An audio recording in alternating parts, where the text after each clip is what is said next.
The air felt heavy with suspicion and unease for Melvis Williams. At 38, she was a successful real estate agent, a loving mother to her 16-year-old daughter Zoe, and wife to Derek, her husband of 18 years. But beneath the surface, a storm was brewing.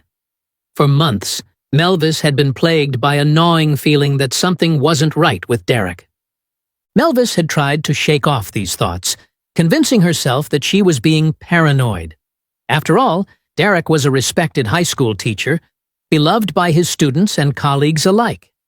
He'd always been a devoted father and husband. But the nagging doubt persisted, growing stronger with each passing day. On this particular Saturday afternoon, Melvis found herself alone in the house. Derek had taken Zoe to her soccer practice, and Melvis was using the quiet time to catch up on some paperwork. As she sat at the kitchen table, sifting through documents, her phone buzzed with a text from Zoe. "Mom, practice ended early. Dad's dropping me off at Jasmine's. We're going to study for our history test. See you later." Melvis frowned. Jasmine was Zoe's best friend, a bright and bubbly girl who had practically become a second daughter to the Williams family over the years. But something about the text didn't sit right with Melvis. She couldn't shake the feeling that she was missing a piece of the puzzle. Acting on instinct, Melvis decided to drive by Jasmine's house. She told herself she was being ridiculous, that she'd simply wave at the girls if she saw them and continue on her way. But as she turned onto Jasmine's street, her heart began to race. Derek's car wasn't in the driveway. In fact, there were no cars at all. Confused and increasingly anxious, Melvis pulled over and dialed Jasmine's home number. After a few rings, Jasmine's mother answered. "Hello, Mrs. Taylor.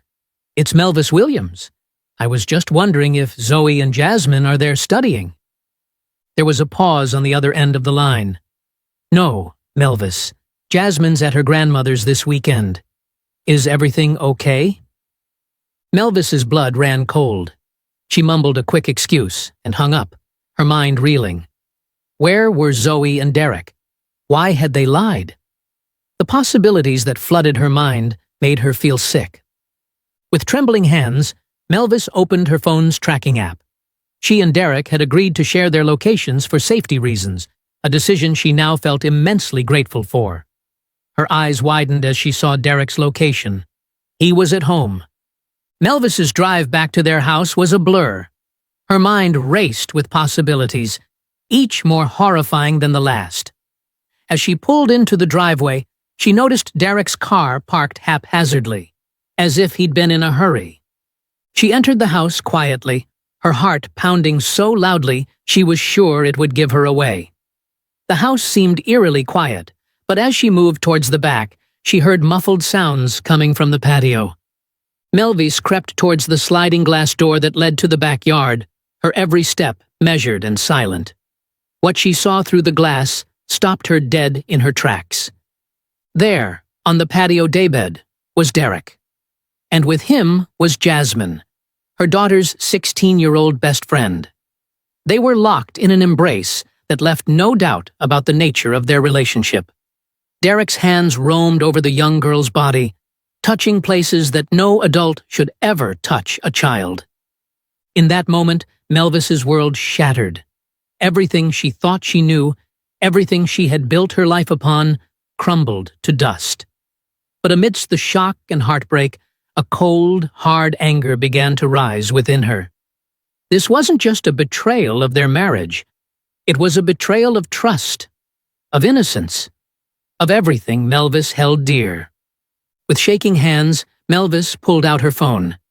She opened the camera app and began to record, documenting the horrific scene before her. In her mind, a plan was already forming. Derek wouldn't get away with this. He would face the consequences of his actions, and the whole world would know what kind of man he truly was. As she stood there, silently filming the betrayal unfolding in her own backyard, Melvis made a decision that would change their lives forever. She would expose Derek's crimes to the world, live and unfiltered. Little did she know, her act of revenge would set in motion a chain of events that would rock their community to its core and leave no one unscathed. Melvis's fingers moved swiftly across her phone screen, her mind operating on autopilot as shock and rage coursed through her veins. With a few taps, she was live on social media, broadcasting the sickening scene to her followers, friends, and anyone else who happened to stumble upon the stream. "This is what a predator looks like." Melvis's voice trembled as she narrated, her words barely above a whisper. "This is my husband, Derek Williams, with our daughter's 16-year-old best friend, Jasmine Taylor." The camera shook slightly as Melvis zoomed in on Derek's face, then panned to show Jasmine's young features. The girl's eyes were closed, her expression a mix of pleasure and confusion that made Melvis's stomach churn. As the viewer count began to climb, Melvis felt a surge of vindication. People were watching. They were seeing Derek for who he truly was. The secret was out, and there was no going back. Suddenly, Derek's eyes snapped open. He must have heard something. Perhaps Melvis's whispered narration or the ping of a notification from her phone. His gaze locked with Melvis's through the glass door, and for a moment, time seemed to stand still. Jasmine's eyes flew open next, confusion quickly giving way to horror as she realized they had been caught. She scrambled to cover herself, her face flushing with shame and fear. Derek leapt to his feet, his expression a mask of panic and rage. "Melvis, what the hell are you doing?" he roared, lunging towards the door. But Melvis was already moving, backing away from the door while keeping her phone trained on the scene. "Stay back, Derek," she warned, her voice stronger now. "I'm showing the world exactly who you are. A cheater. A liar." Derek's face contorted with fury. He yanked the door open, stepping into the house with Jasmine cowering behind him. "Turn off that damn phone, Melvis. You have no idea what you're doing." "Oh, I know exactly what I'm doing," Melvis spat back. "I'm protecting our daughter. I'm protecting all the girls you've probably been preying on. How long has this been going on, Derek? How many other students have you molested?" Jasmine let out a sob, her young face streaked with tears.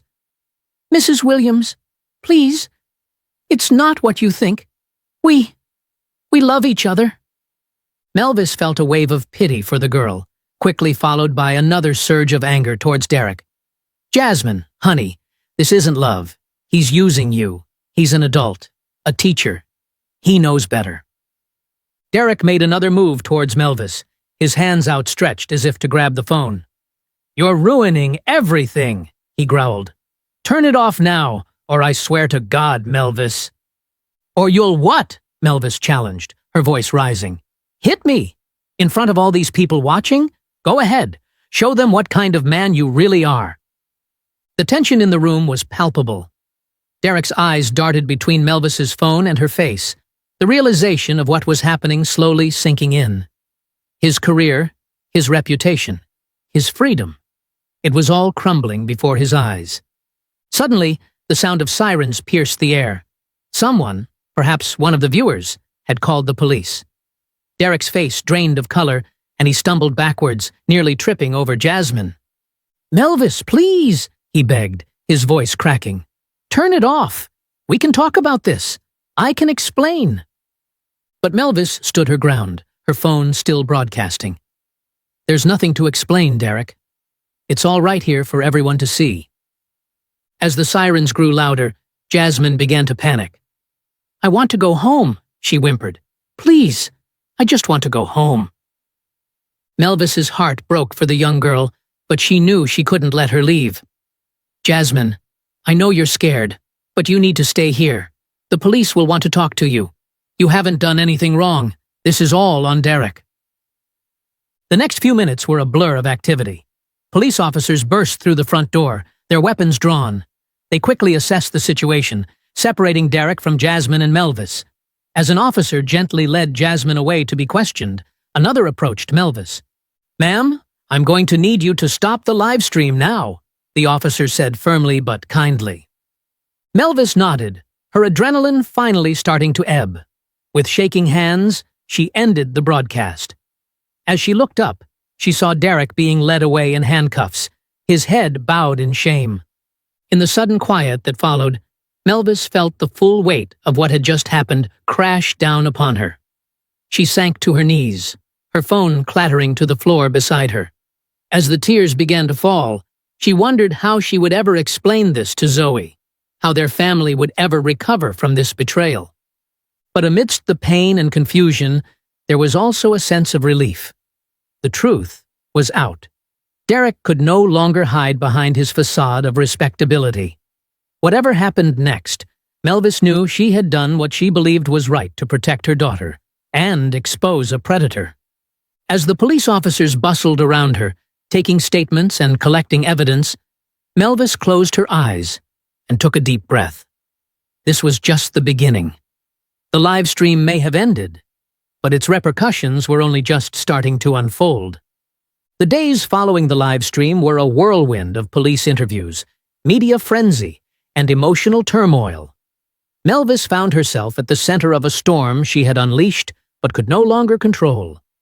Her phone buzzed incessantly with notifications, messages from friends and family, interview requests from journalists, and an overwhelming flood of comments on her social media profiles. The video had gone viral within hours. Clips of Derek's shocked face and Jasmine's tearful confusion were plastered across news websites and shared thousands of times on various platforms. Hashtags like #Boston Teacher Scandal and #Justice for Jasmine trended nationwide. For Melvis, the hardest part was breaking the news to Zoe. Her daughter had been at a friend's house during the incident, blissfully unaware of the chaos unfolding at home. When Melvis finally sat her down to explain, Zoe's reaction was a mix of disbelief, anger, and heartbreak. "How could he do this?" Zoe had sobbed, her body shaking with each breath. "And Jasmine?" "She was my best friend. How could they both betray me like this?" Melvis held her daughter close, her own tears mingling with Zoe's. "I don't know, baby. I wish I had answers for you. But I promise you, we'll get through this together." The community was divided. While many praised Melvis for exposing a predator, others criticized her methods. Debates raged online and in local media about the ethics of live streaming such a private moment, no matter how justified the anger might have been. Legal experts weighed in, discussing the potential consequences of Melvis's actions. While Derek's crimes were clear, some argued that Melvis could face charges for distributing images of a minor in a compromising situation, even if her intentions were to expose a crime. One afternoon, about a week after the incident, Melvis received an unexpected visitor. It was Mrs. Taylor, Jasmine's mother. Melvis hesitated before opening the door, unsure of what to expect. Mrs. Taylor's eyes were red-rimmed, her face etched with exhaustion and worry. "Can we talk?" she asked softly.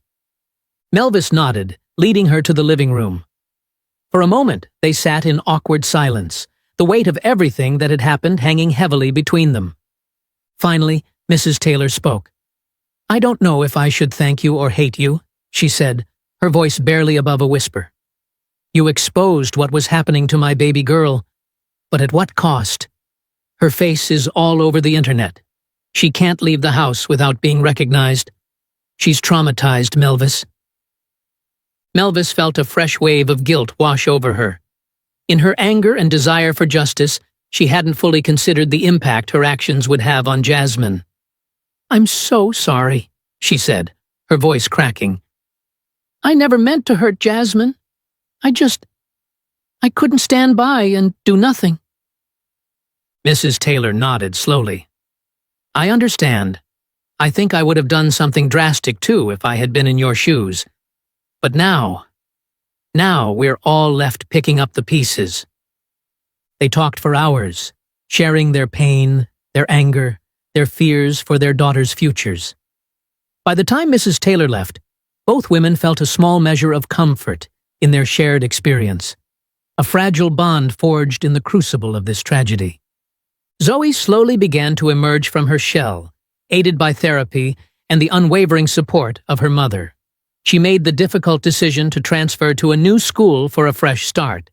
away from the whispers and stares of her former classmates. Melvis, too, sought help to process her trauma. She joined a support group for partners of sex offenders, finding solace in the stories of others who had experienced similar betrayals. Slowly, she began to rebuild her life, focusing on healing herself and her daughter. One evening, as Melvis sat on the patio, the very spot where her world had imploded, she reflected on the choices she had made. The live stream had exposed Derek's crimes and potentially protected other young girls from his predatory behavior, but it had also caused immense pain and upheaval, not just for her family, but for Jasmine and countless others touched by the scandal. As she watched the sun set, casting long shadows across the yard, Melvis made a silent promise to herself and to Zoe. They would survive this. They would heal. And someday, they would find happiness again. The road ahead was long and uncertain, but they would walk it together, stronger for having weathered this storm. The gentle chirping of crickets filled the air as darkness fell, a reminder that life goes on, even in the face of unimaginable change. Melvis took a deep breath, allowing herself to feel a glimmer of hope for the future. Whatever came next, she knew she had the strength to face it, head on. 6 months after the live stream that changed everything, Melvis found herself sitting in a crowded courtroom, her hands clasped tightly in her lap. The air was thick with tension as spectators, reporters, and legal teams filled every available seat. At the front of the room, Derek sat at the defendant's table, his once confident posture now slumped and defeated. The prosecutor, a sharp-eyed woman named Alicia Hernandez, approached the podium. "Ladies and gentlemen of the jury," she began, her voice clear and authoritative, "this case is about trust, and the egregious violation of that trust. Derek Williams was not just Jasmine Taylor's teacher. He was a predator who used his position of authority to groom and exploit a child." As Hernandez laid out the case against Derek, Melvis found her mind wandering back to the day of the live stream. She remembered the shock, the anger, the sick feeling in her stomach as she watched her husband with Jasmine. Part of her still couldn't believe it had been real. Derek's defense attorney, a slick-talking man named Robert Green, painted a different picture. He spoke of a moment of weakness, a lapse in judgment by an otherwise upstanding citizen. He questioned the reliability of the live stream as evidence, suggesting that the emotional state of the person filming could have distorted the reality of the situation. When it was Melvis's turn to testify, she took a deep breath and approached the witness stand. As she swore to tell the truth, she caught Derek's eye. For a moment, she saw a flicker of the man she had loved for nearly 2 decades. Then it was gone, replaced by a mask of cold indifference. "Mrs. Williams," Hernandez began, "can you tell us about the events leading up to the afternoon of July 15th? Melvis nodded, her voice steady as she recounted her growing suspicions, the lies about Zoe's whereabouts, and the gut-wrenching moment when she discovered Derek and Jasmine together. "And what made you decide to live-stream what you saw?" Hernandez asked. Melvis paused, considering her words carefully. "I was in shock," she said finally. "I couldn't believe what I was seeing. Part of me thought that if I didn't record it, Derek would find a way to deny it, to make me think I was crazy for suspecting him. And I wanted everyone to see the truth. I wanted to protect other girls from going through what Jasmine did." During cross-examination, Green tried to paint Melvis as a vengeful wife, more interested in humiliating her husband than in seeking justice. But Melvis held firm, her responses measured and sincere. As she stepped down from the witness stand, Melvis felt a weight lift from her shoulders. She had told her truth, and now it was up to the jury to decide. The most difficult testimony came from Jasmine. The young girl's voice shook as she described how her relationship with Derek had evolved from mentorship to something more sinister. She spoke of feeling special, chosen, and then confused and ashamed as the lines of appropriate behavior blurred. "I thought I was in love," Jasmine said, tears streaming down her face. "But now I understand that Mr. Williams took advantage of me. He made me think it was my idea, that I was mature enough to handle an adult relationship. But I was just a kid, and he knew better. Throughout Jasmine's testimony, Derek kept his head bowed, unable to look at the girl whose trust he had so thoroughly betrayed. As the trial progressed, more evidence came to light. Text messages between Derek and Jasmine revealed months of inappropriate communication. Other students came forward with stories of uncomfortable interactions, of lingering touches and suggestive comments that had seemed innocent at the time, but now took on a more sinister meaning. The defense tried to argue that the live stream had prejudiced the public against Derek, making a fair trial impossible. They claimed that Melvis's actions had been reckless and self-serving, more about punishing her husband than protecting anyone. But in the end, the evidence was overwhelming. After 3 weeks of testimony and 2 days of deliberation, the jury returned with their verdict. As the courtroom fell silent, the forewoman stood. On the charge of sexual assault of a minor, we find the defendant, Derek Williams, guilty. A collective gasp rippled through the courtroom. Melvis closed her eyes, a mix of relief and sadness washing over her. It was over. Derek would face justice for his crimes. As the judge read out the sentence, 15 years in prison with no possibility of parole for 10 years, Melvis watched Derek's shoulders slump in defeat. For a moment, she felt a flicker of pity for the man she had once loved. But then she thought of Jasmine, of Zoe, of all the lives that had been forever altered by his actions, and the pity faded. Outside the courthouse, reporters clamored for statements. Jasmine's parents spoke briefly, thanking the prosecution and expressing hope that their daughter could now begin to heal. Melvis declined to comment, wanting nothing more than to go home and hug her daughter. As she made her way through the crowd, Melvis felt a tap on her shoulder. She turned to find Jasmine standing there, looking uncertain. "Mrs. Williams," Jasmine said softly, "I just wanted to say thank you for believing me, for stopping him." Melvis felt tears prick her eyes. She reached out and squeezed Jasmine's hand. "You're so brave, Jasmine. None of this was your fault. I hope you know that." Jasmine nodded, a small smile breaking through her tears. As the young girl turned to join her parents, Melvis felt a glimmer of hope. The road to healing would be long, but they had taken the first steps. That night, as Melvis sat with Zoe, watching a movie and sharing a pint of ice cream, she reflected on the journey that had brought them here. The pain, the betrayal, the public scrutiny, it had all been overwhelming at times, but they had survived. They were stronger for it. As Zoe laughed at something on screen, her face lit up with a joy Melvis hadn't seen in months. Melvis made a silent promise. They would move forward. They would build a new life, one not defined by Derek's betrayal, but by their own strength and resilience. The credits began to roll, and Zoe turned to her mother. "Hey, Mom," she said softly. "I'm proud of you. For everything." Melvis pulled her daughter close, feeling a warmth spread through her chest. They had weathered the storm together, and whatever challenges lay ahead, they would face them the same way, side by side, stronger than ever.